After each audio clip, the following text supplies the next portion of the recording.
If you want to keep a note visible while you work, here's how to enable a floating window in OneNote in just a few seconds.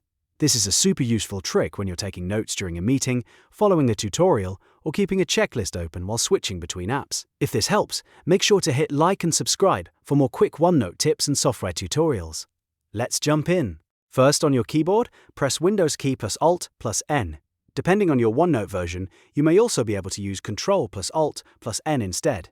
As soon as you press the shortcut, a small simplified note card window should pop up on your screen. This is the floating note window, and it's designed to stay lightweight and easy to use. Now look at the very top menu bar of this small window. You should see a pushpin icon. Click that pushpin icon to pin the window in place. If you don't see the pin right away, click the three dots menu and choose Always on top.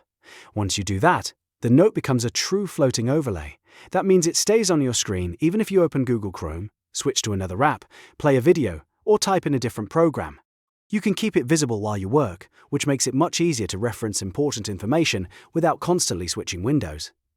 If you want to adjust it, just drag the window to wherever it works best for you. You can also resize it by pulling the corners until it fits your screen the way you want.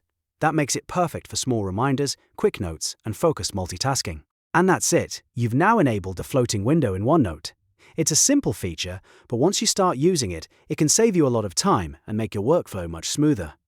If this video helped, don't forget to like the video, subscribe to the channel, and turn on notifications so you don't miss the next helpful tutorial. Thanks for watching, and I'll see you in the next one.